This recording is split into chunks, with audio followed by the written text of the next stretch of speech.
Comité Médico de San Quimayo y el día de hoy me toca ser la anfitriona en este proyecto médico académico. Así que voy a dar inicio con la presentación de nuestro ponente del día de hoy. Doctor Sergio, ¿me ayudas abriendo tu cámara, por favor?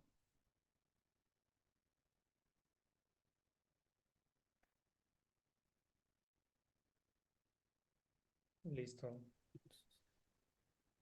Mm, ok, todavía no te veo. Si puedes hablar, por favor, para ponerte o elegirte en Buenas pantalla. noches. Buenas noches, doctora Luz. Ah, listo.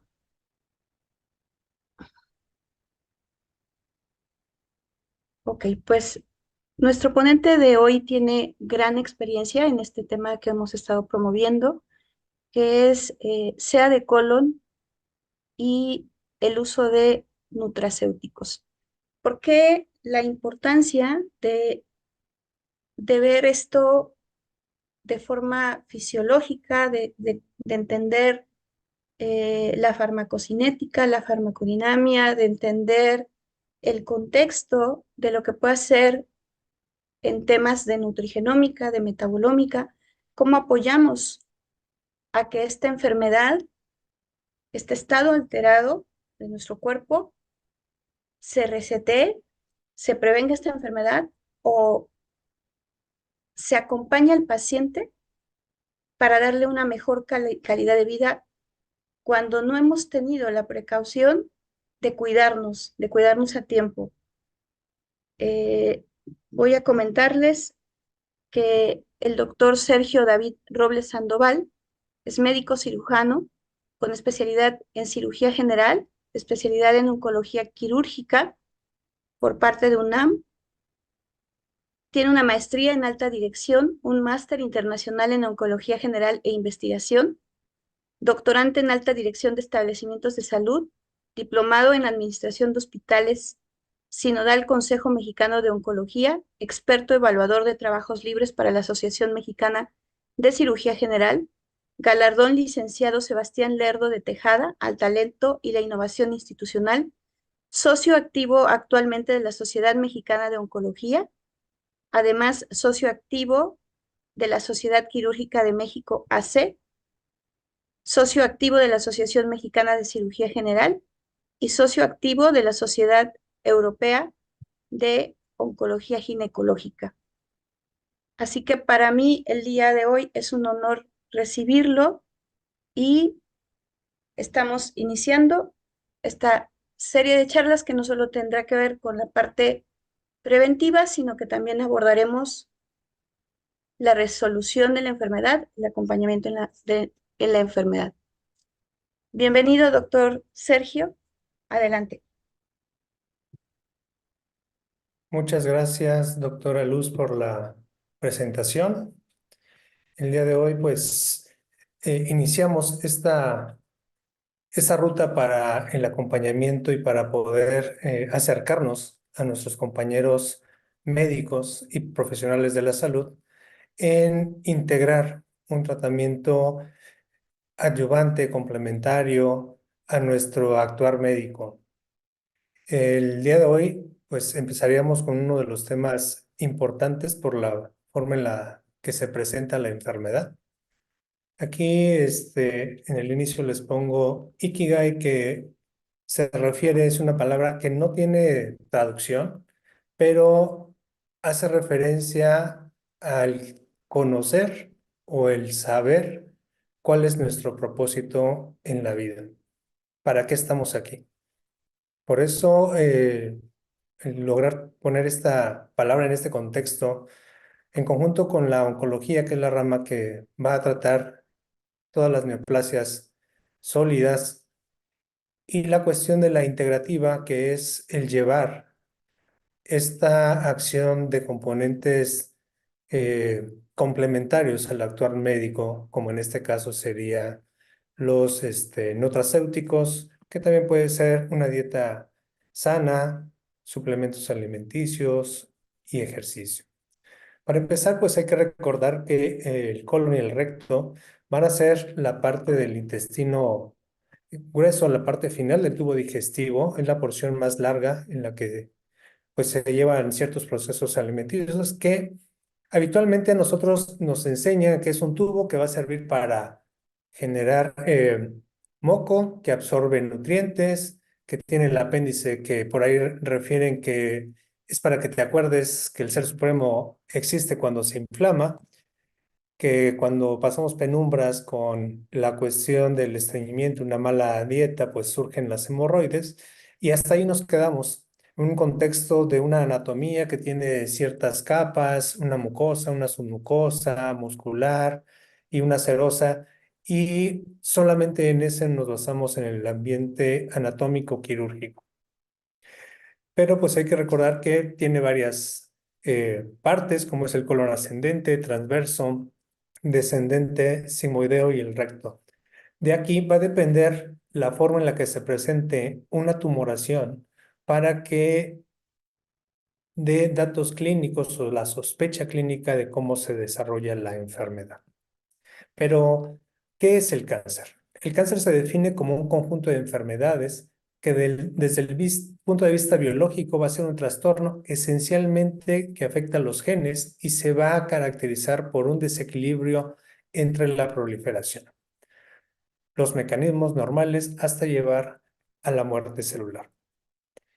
Genera un desarrollo de clonas capaces de invadir y destruir tejidos adyacentes, en irse a sitios distantes, deteriorar órganos vitales y, por último, llevar a la muerte al paciente.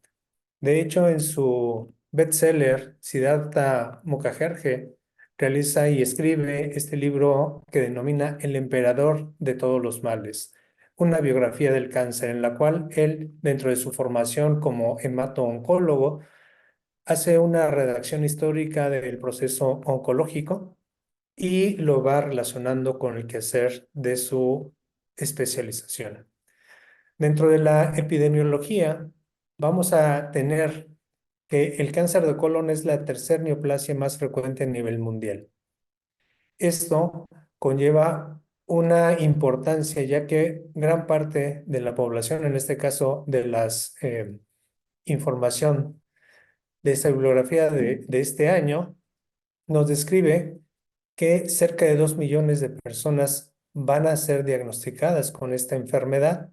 Cerca de 1 millón de personas morirá por el diagnóstico de cáncer de colon y recto, y las personas que actualmente están viviendo son un poco más de 5 millones.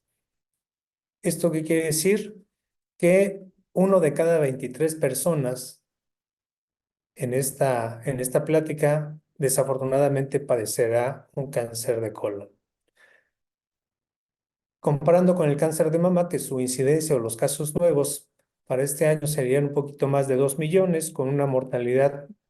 cercana a los 700,000 personas y una probabilidad de padecer la mujer, una de cada 8. El pulmón, que también ha tomado cierta importancia por tener actividad inmunogénica, también tiene una alta tasa de incidencia con más de 2 millones de personas diagnosticadas y lamentablemente cerca de 1.800.000 personas mueren al año. Esto va a corresponder a que una de cada 16 personas presentará esta enfermedad. Y para los hombres, el cáncer de próstata, pues son cerca de 1.500.000 personas que serán diagnosticadas, una mortalidad cercana a las 400,000 y con una relación de 1 de cada 8 hombres llegarán a padecer esta enfermedad. ¿Pero por qué es importante el cáncer? Porque desafortunadamente 1 de cada 2 hombres en el trayecto de su vida padecerá esta enfermedad, en relación a las mujeres, que sería 1 de cada 3 mujeres. Para Estados Unidos,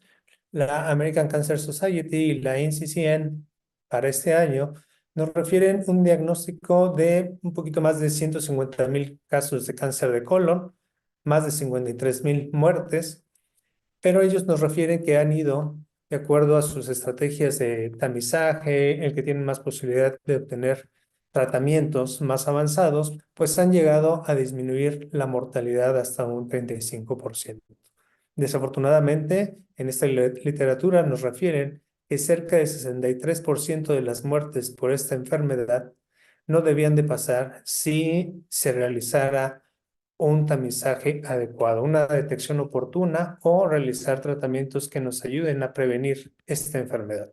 Para México, dentro de las estadísticas de Globocan del 2020 y del INEGI del 2023, pues ubican al cáncer colorectal igual como la tercera causa de incidencias de neoplasias en México, cercano a 15,000 casos al año, con una mortalidad que va en segundo lugar, cercanas a las 8,000 muertes, y una prevalencia, o sea, las personas que están enfermas con esta enfermedad, cerca de 40,000 personas al año. De acuerdo a los rangos de presentación, la mortalidad se tiene que para los hombres en un rango de 30 a 59 años van a estar en primer lugar, a diferencia de las mujeres que seguirán en cuarto lugar por debajo del cáncer de mama, cáncer del cuello uterino y el cáncer de ovario. Para aquellas personas mayores de 60 años, el cáncer de colon y recto se encuentra en tercer lugar en ambos sexos. Por eso la importancia de referir en este momento esta enfermedad. Hay que recordar que existen para el cáncer, es multifactorial, que quiere decir que hay muchos factores que nos pueden ayudar a generar este problema. Dentro de los que destacan está la obesidad, que dentro de su mecanismo de acción es el síndrome metabólico, presentando resistencia a la insulina, inflamación crónica.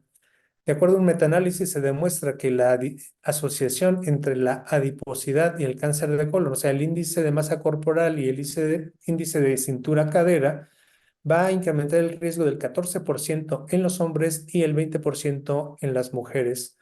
El tabaquismo, como es bien sabido, la exposición directa o indirecta, ya que el tabaco contiene muchos productos cancerígenos, van a generar un incremento del 18% de la presentación de esta enfermedad. Esto en estudios donde se ha demostrado esa asociación entre el diagnóstico, la incidencia, un incremento de los casos nuevos, así como de la mortalidad y la forma de presentar los adenomas. El alcohol también tiene un riesgo aproximadamente del 16 al 41%, dependiendo de la cantidad de alcohol que se beba y la frecuencia, ya que el consumo de alcohol va a afectar el metabolismo de los folatos. Tiene efectos genotóxicos sobre algunos genes debido al acetaldehído, y pues se ha notado un incremento moderado sobre esta enfermedad.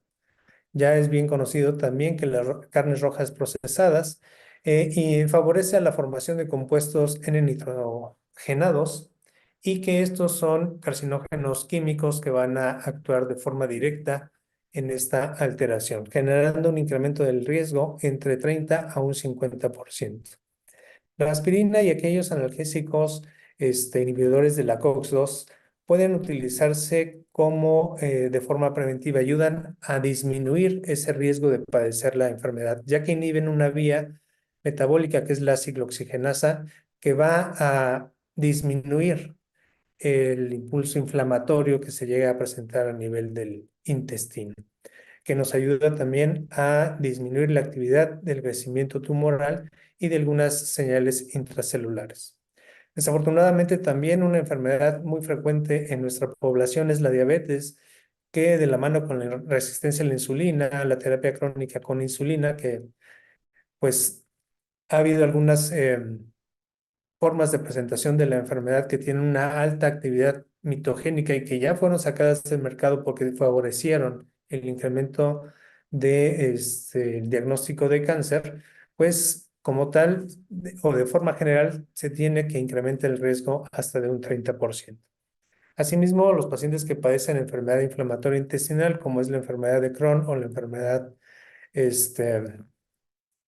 decimos el CUSI, vamos a tener que hay una inflamación crónica con una respuesta inmunológica alterada que nos va a generar estrés oxidativo, carcinogénesis inducida por la microbiota. Por eso aquí ya hace referencia a esta microbiota, a estos microorganismos que viven dentro de nosotros. En la primera imagen vemos una caricatura en la cual no solo en el arca de Noé venían alojados los animales que se salvaron del diluvio, sino que también refiere que como pasajeros venían trillones y trillones de microbios. En el esquema inferior, en el que viene la anatomía del tubo digestivo, pues se refieren a algunos microorganismos de los cuales habitualmente se encuentran presentes, y en la tabla 2 nos refiere ese mismo grupo de bacterias. Por ejemplo, para el estómago están los Lactobacillus, Streptococcus, Helicobacter, que tienen una concentración de 1 por 10 a la 2, y esto van a favorecer la secreción del ácido clorhídrico, la digestión de las macromoléculas y tener un pH de 2. A nivel del duodeno, yeyuno, ilion, lo que sería el intestino delgado, está colonizado por Streptococcus y Lactobacillus, con una concentración de 10 a la 1 hasta 10 a la 3. Estos favorecen a la digestión y a la absorción de los monosacáridos, aminoácidos, ácidos grasos y el agua, y favoreciendo un pH de 4 a 5. Y ya en la parte final, lo que sería el ciego, el colon, tanto proximal y distal, estarán colonizados por bacteroides, Clostridium, Streptococcus y Actinomyces, pero sí ya la proporción es mayor, de 10 a la 11 o de 10 a la 12. ¿Esto qué quiere decir? Que tenemos más microorganismos en el intestino que células en todo nuestro cuerpo. Y ellos favorecen a la formación de ácidos biliares o el metabolismo de los ácidos biliares, de la vitamina B12, de la absorción de agua y de mantener un pH de 7. Desafortunadamente hay otras bacterias, o que la cantidad de las bacterias no esté equilibrada, a lo que se le denomina disbiosis, y que este excedente, pues desafortunadamente va a generar cierto conflicto en este microambiente intraintestinal. Por ejemplo, las bacterias gram negativas, por la liberación de proteínas tóxicas que van a ser letales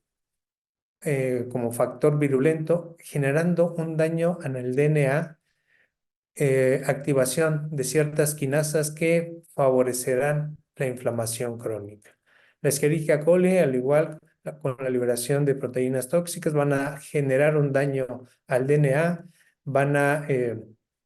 sacar a las células de la apoptosis, van a favorecer la proliferación. Bacteroides frágiles van a también liberar ciertas toxinas que favorecen la proliferación celular, la activación de metaloproteasas, la activación del nuclear factor kappa beta, y que estos pues van a interactuar en el metabolismo de la COX-2, con lo cual van a retrasar la apoptosis, y que también va a ser una vía por la cual se va a activar el factor inductor de hipoxia, que favorecerá la angiogénesis tumoral, uno de los factores que va a favorecer la diseminación de las células neoplásicas y que con esto conlleve a la formación de metástasis. Y otra de las bacterias que más ampliamente se ha estudiado como causantes o factores importantes para el desarrollo del cáncer de colon sería el Fusobacterium nucleatum, en el cual estos van a interactuar de diferentes formas, lo veremos más adelante, en los cuales de igual forma activan, en este caso, la beta-catenina, que va a favorecer la permeabilidad de las células, y que esto favorezca a que ciertas sustancias adquieran una mayor penetrancia al tejido intestinal. Este es un modelo de la carcinogénesis colorectal, en la cual se refiere a que la inflamación, la alteración del metabolismo y de microambiente intestinal, la liberación de radicales libres por la activación de la superóxido dismutasa, la afectación de la apoptosis y del ciclo celular, los cambios en los mecanismos hospederos, que hay una inmunosupresión, estrés oxidativo, daño al DNA, y todos estos componentes se encuentran relacionados a una disbiosis que van a conllevar la carcinogénesis del colon y el recto. En esta imagen, un poquito ya más colorida, representa prácticamente lo mismo, los diferentes microorganismos que se encuentran dentro de nuestra microbiota, que sean bacterias, hongos, virus, protozoarios y arqueas, que van a generar la liberación de proteínas, daño directo al DNA, señales que van a favorecer inflamación, proliferación celular, el incremento de la sobrevida de estas células que están ya mutadas y que desafortunadamente conlleve a la formación de un cáncer. En este otro gráfico, pues la interacción que está en el estilo de vida con la dieta, el tabaquismo, el alcohol, los agentes o factores medioambientales, de cuál es la región donde viven las personas, si hay algún factor genético, obesidad, que predisponga al desarrollo de la enfermedad y pues la presencia de esa disbiosis, esa alteración de la microbiota intestinal que van a favorecer a la inflamación crónica con la activación de las diferentes vías de respuesta, la TH3, la TH1, la 2 y también hasta la reguladora. Que esto va a conllevar la inflamación crónica, la formación o acumulación de mutaciones en estas células y que favorezca la progresión tumoral. Aquí viene otro ejemplo de la disbiosis, cómo altera en estas células luminales del intestino, favoreciendo la expresión de la vía ROS, el daño celular, la expresión de radicales libres.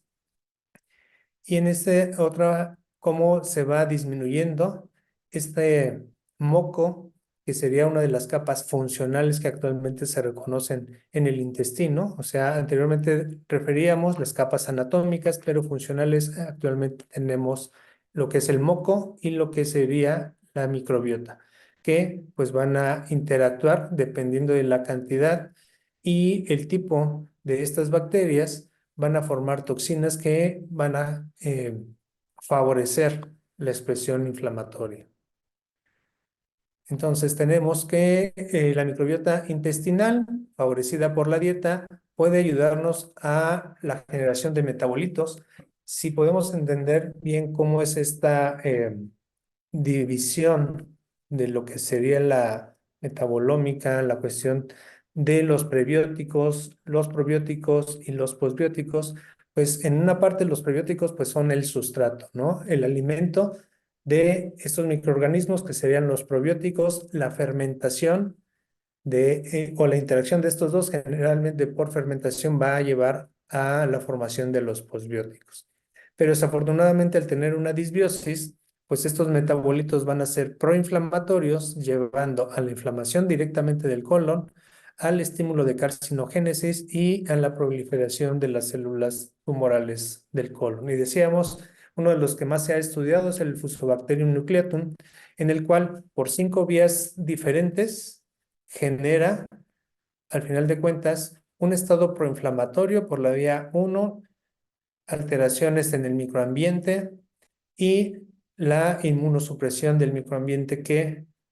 conllevará a la formación y progresión de tumores colorectales. Este es un modelo, el modelo de Vogelstein, que ya desde hace varios años ha ido incrementándose de acuerdo a cómo evolucionamos en el conocimiento de un epitelio normal, la hiperplasia, la proliferación de células, dependiendo de las ciertas mutaciones que se lleguen a presentar en los cromosomas por la inactivación de genes supresores, que posteriormente se agregan más mutaciones, inactivación de más genes supresores, la activación de protoncogenes que se transforman en oncogenes, favoreciendo la formación de pólipos y que estos pólipos posteriormente se malignicen, favoreciendo la invasión tisular y posteriormente por la angiogénesis favorecer la metástasis. Dentro de la morfología decíamos y la presentación eh, de este tipo de neoplasias, si tenemos que está a nivel del colon ascendente, la primera porción es la más amplia, por lo cual el crecimiento de una tumoración va a ser asintomático la mayoría de las veces, pero el síntoma principal o la característica principal va a ser que estos pacientes presentan una anemia crónica. Conforme va avanzando, el intestino se va adelgazando y ya en las porciones distales, pues vamos a tener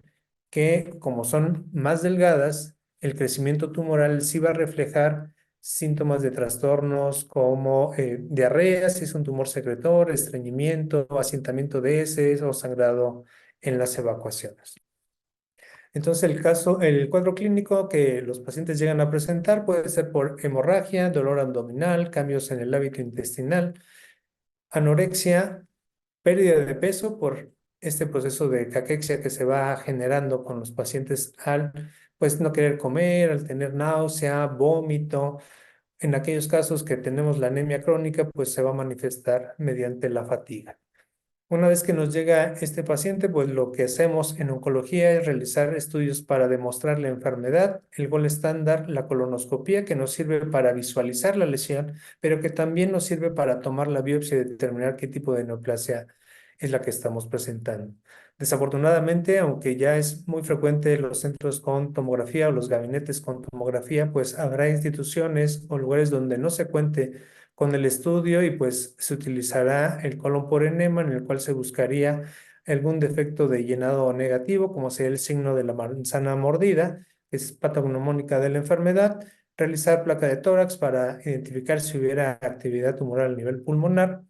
A nivel serológico, la determinación del antígeno carcinoembrionario y una tomografía para poder determinar la extensión de la enfermedad.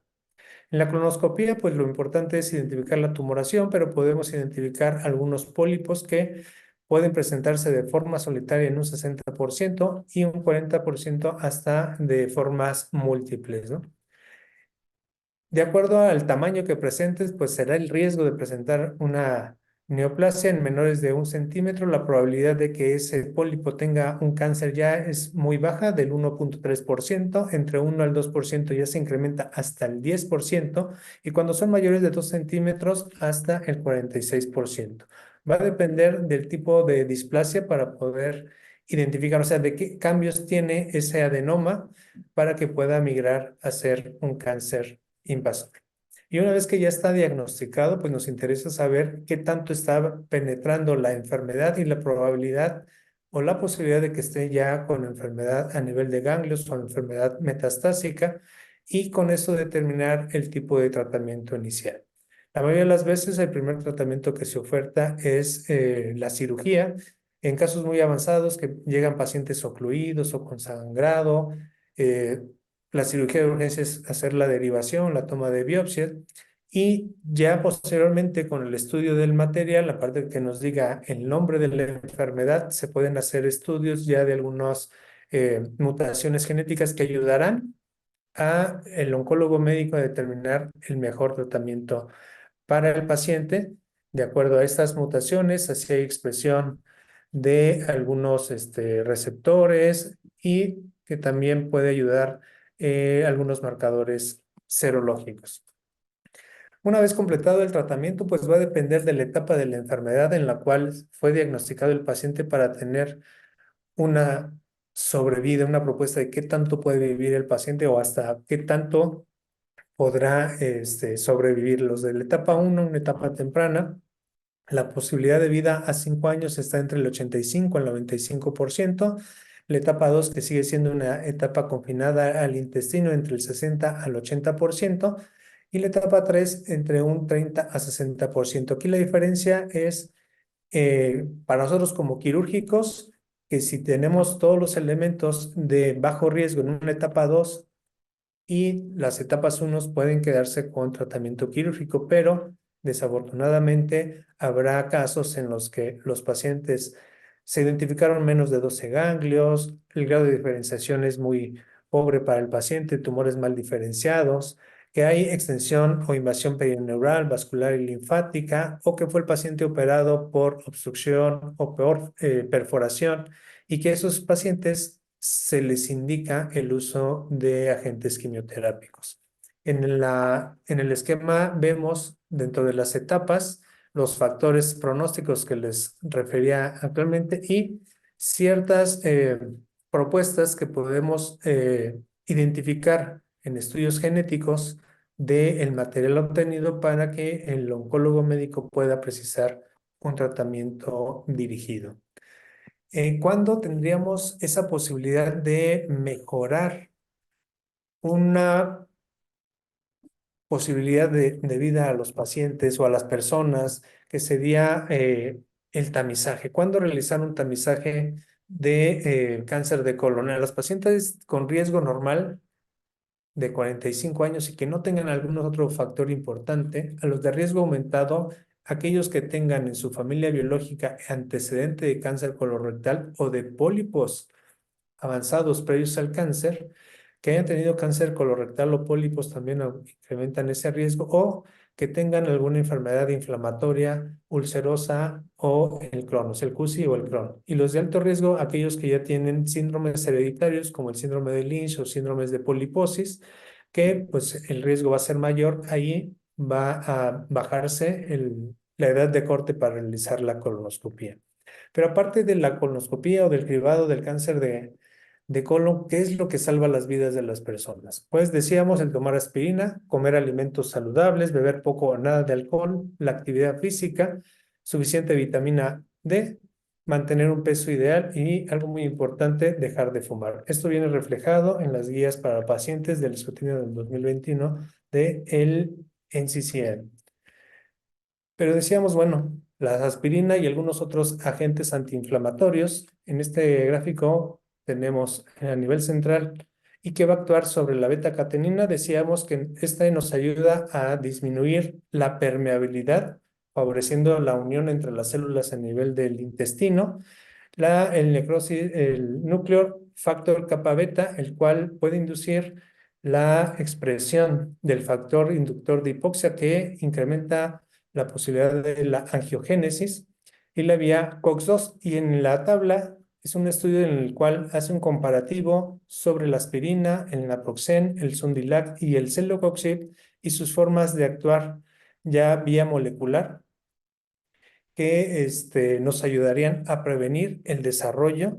del cáncer de colon. Hablábamos sobre la microbiota intestinal y hablábamos sobre la importancia de la microbiota. Para poder entender esto, pues surgen las ciencias ómicas. Hay que comprender y contextualizar que el microbioma humano va a ser el conjunto formado por los microorganismos, sus genes y sus metabolitos que colonizan el cuerpo humano. El metagenoma va a corresponder al material genético del microbioma y del hospedero. La metagenómica es el estudio de una colección del material genético de las bacterias directamente de una muestra del medio de estudio, en este caso de heces fecales. La metatranscriptómica, que va a ser el estudio del ARN total transcrito. La metaproteómica es el estudio de las proteínas obtenidas y la metabolómica es el estudio de los perfiles metabólicos. En este otro estudio de revisión, en el cual se establece la prevención y el tratamiento potencial de los productos naturales, ya se contempla el uso de hierbas medicinales, de nutracéuticos como parte de la terapia contra el cáncer, suplementos dietéticos, en el cual aquí vemos algunos factores como sería el aceite de oliva, que pues con una charla con una amiga oncóloga médica en el hospital, decíamos, ¿qué pasa con los pacientes una vez que los tratamos?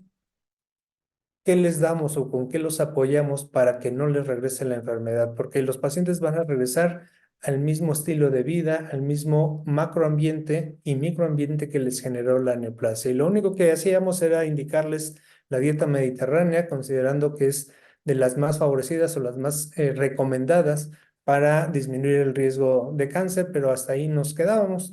¿no? Entonces, actualmente ya empiezan a surgir estos productos nutracéuticos que nos pueden ayudar a llenar ese vacío que teníamos. Además de los metabolitos de las plantas, que también vienen siendo factores ya de la fermentación que podemos obtener a nivel intestinal por esta interacción de los prebióticos y los probióticos, como serían los flavonoides, los carotenoides, los alcaloides, taninos. Para eso, aquí tenemos un producto que sería el Horizon Enzyme. Actualmente ya es la versión 6, que va a estimular las enzimas endógenas antioxidantes y nos va a ayudar sobre todo a modular la microbiota del intestino para estimular la función mitocondrial. Nosotros hemos escuchado muchas veces que, pues es que ya empecé a engordar porque pues mi metabolismo ya se hizo más viejito, ¿no? Ya envejeció conmigo y pues por eso ya cualquier cosa que como, pues se me va al abdomen para generar esa obesidad y la resistencia. El problema es de que se está generando esta toxicidad a nivel de nuestras mitocondrias y con esta fórmula, pues lo que hace es tener una acción antioxidante, actúa sobre la vía ROS, que era una de las vías que nosotros ahorita comentábamos, que favorecen la inflamación intestinal y que al actuar sobre esta vía, pues va a ayudarnos a ir mejorando ciertas funciones. Aquí se engloban parte de lo que se ha estudiado, lo que es el eje intestino-cerebro, la neuroinflamación, los factores anticancerosos que llega a tener por esta vía al ser bloqueada. En esta referencia, pues hace ver que menos radicales libres, cuando se hizo un estudio comparativo a 4 semanas, la eficacia del producto sobre la vía ROS y esa actividad a nivel hepático, cómo fue favorecida en este grupo de pacientes, que fueron 60 participantes divididos de forma aleatoria, tomaron diariamente el producto en un grupo y en el otro brazo fue contra placebo por 4 semanas y vieron que se encontraba cierta diferencia, 29% menos radicales libres mitocondriales. Aquí hay que tener en cuenta que la efectividad se va a notar a partir de los 3 meses. Lo mínimo que se considera cuando vamos a utilizar prebióticos, probióticos, posbióticos, metabióticos o simbióticos es utilizarlos al menos por 3 meses. Esta otra patente que sería Cronit, el cual va a tener polifenoles del té verde, pues nos va a ayudar a facilitar la producción de energía de igual forma por la activación mitocondrial, nos va a favorecer lo que es el funcionamiento a nivel de hígado y la termogénesis. Aquí prácticamente por los polifenoles que tiene este producto. Aquí se ejemplifica este proceso de termogénesis del té verde. Por ejemplo, hay fermento de té verde que sería el kombucha, que para la neuroinflamación está documentado que ayuda a estos padecimientos. En este protocolo, ensayo clínico doble ciego aplicado a 40 personas, se identificó pérdida de peso en promedio de 4 kilogramos, no evidencia de disminución de peso o de significativa a nivel muscular en aquellos pacientes que tomaron esta patente contra los que fueron placebos. Y otra patente que nos interesaría para esta vía es Hasaki, que es un modulador de la microbiota intestinal. Desafortunadamente,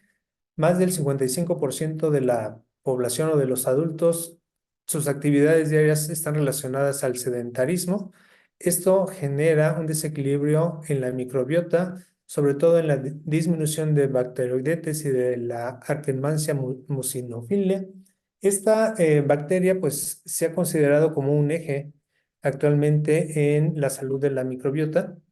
Por eso es importante mantenerla en cifras adecuadas y este producto nos ayuda a generar esa regulación. Además que nos favorece la autorregulación de la glucosa, modula la inflamación, nos ayuda a reducir alergias, la homeostasis intestinal, un incremento del gasto energético y por ende disminuir la neuroinflamación. Hay que recordar que por esta interacción de la microbiota con nuestra respuesta inmunológica, ya sea TH1, TH2, TH17 o la T reguladora, pues va a favorecer la inflamación tanto intestinal como la inflamación adiposa, la neuroinflamación, porque al igual que un intestino inflamado por la beta-catenina va a favorecer la permeabilidad intestinal, a nivel cerebral, la barrera hematoencefálica también se va a ver disminuida ese hermetismo que tiene por la vía de la soluneína, en el cual al estar en el intestino inflamado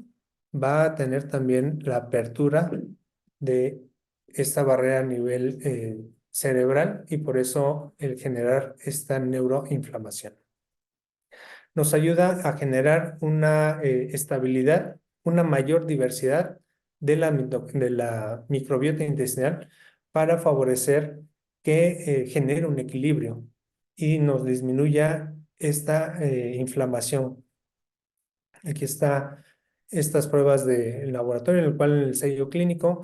el poder balancear la microbiota intestinal con un incremento de bacteroides, asimismo también con la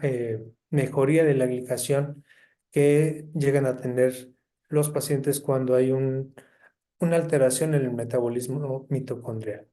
Entonces tenemos en esta revisión que un comparativo de qué es lo que pasa con nuestra dieta del este y algunos otros factores nutricionales que se nos han facilitado, como las hamburguesas, pizza, la carne, contra una buena alimentación, lo que sería con probióticos, una dieta saludable que nos lleve a la eubiosis. Ese es el comparativo de cómo se vería nuestro intestino con una mayor diversidad, un mayor grosor de la capa muscular, un epitelio intestinal sano y acciones antiinflamatorias. Y lo que habitualmente tenemos por este tipo de alimentación, pues es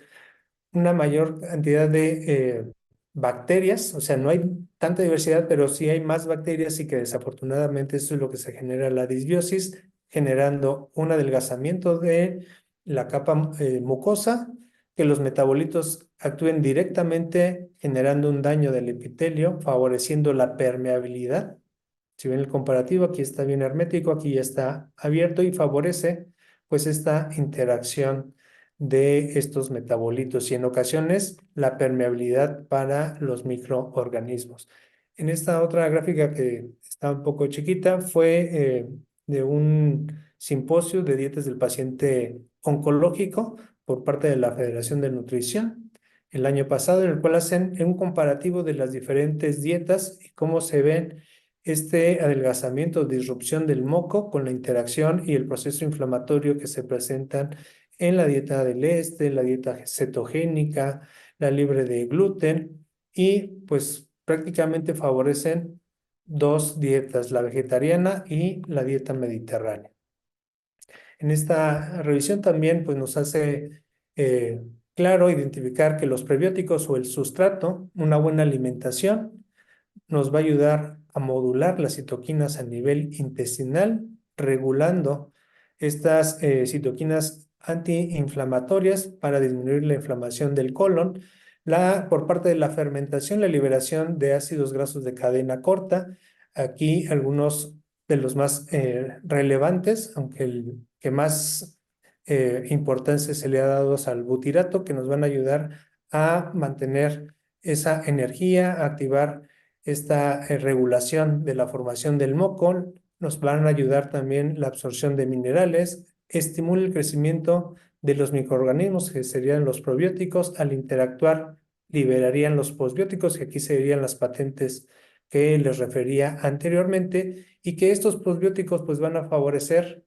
la apoptosis de aquellas células tumorales que se encuentran a nivel intestinal, van a mejorar la función de la barrera del moco, y pues van a ayudar a que se permanezca esta diversidad intestinal y una eubiosis, regulando las vías inmunológicas. Aquí tenemos nuevamente la dieta, la interacción del butirato sobre mantener esta unión intracelular, favoreciendo la vía de la ciclooxigenasa para disminuir la inflamación intestinal. Por ende, también la formación de los metabolitos del triptófano que van a ayudar a disminuir la neuroinflamación.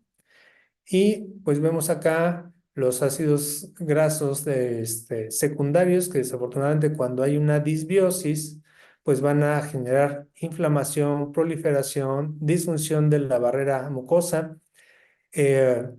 También desafortunadamente es una de las vías por las cuales se activa el metabolismo de los estrógenos, lo que se llamaría el estroboloma, y que de aquí va a depender el hecho de que se expresen más o menos dependiendo de esta disbiosis,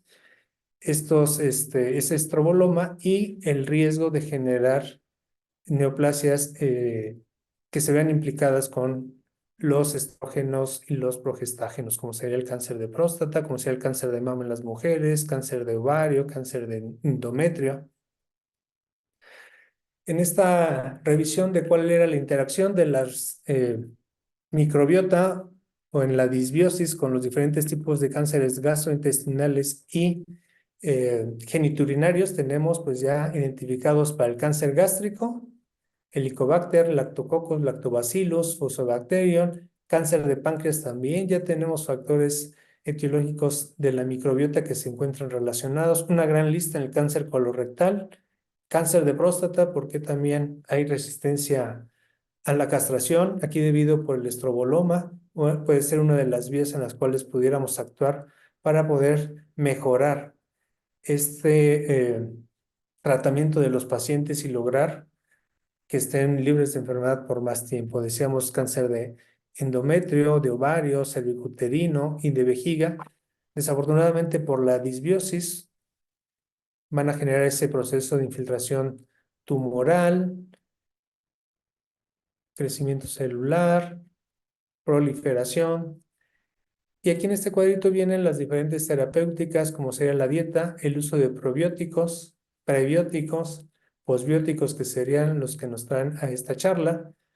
antibióticos, y que desafortunadamente el uso de antibióticos se ha relacionado cuando utilizamos inmunoterapia en anti-CTLA-4 o anti-PDL1, que el uso de antibióticos hasta un mes antes de iniciado el tratamiento de inmunoterapia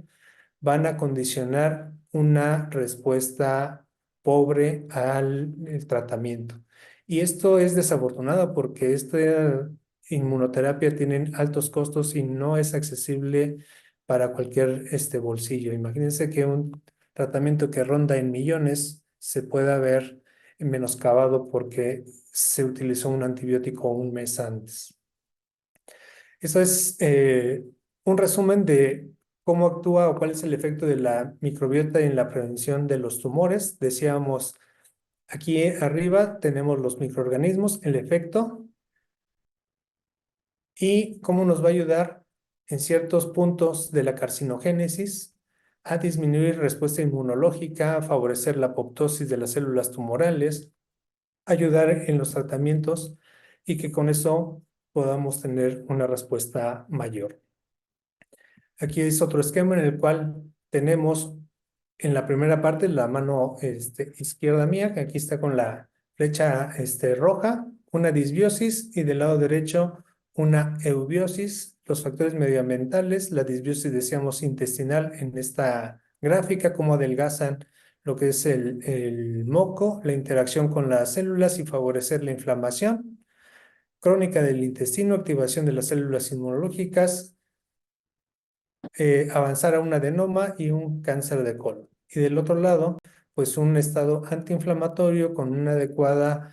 variedad de microorganismos, liberación de posbióticos, de nutrimentos que van a favorecer la modulación de las células inmunológicas y que con esto disminuya la inflamación y el riesgo de padecer cáncer. Decíamos los polifenoles, aquí hay forma cómo van a actuar sobre los efectos prebióticos de los mismos al interactuar con los probióticos,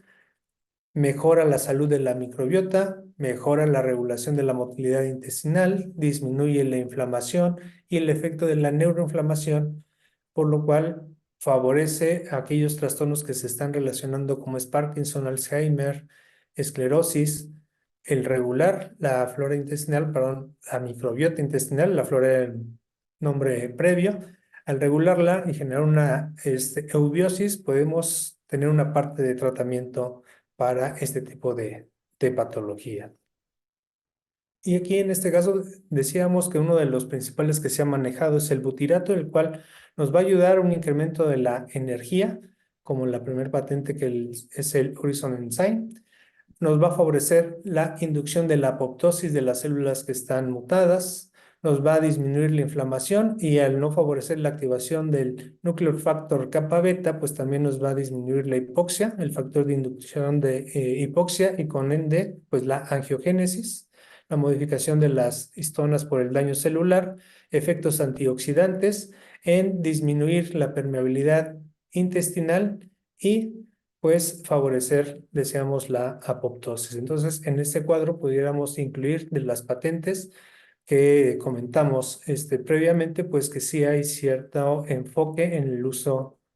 terapéutico. Pues muchas gracias por la invitación. Muchas gracias, doctor. Muchas gracias. Pues ha sido un verdadero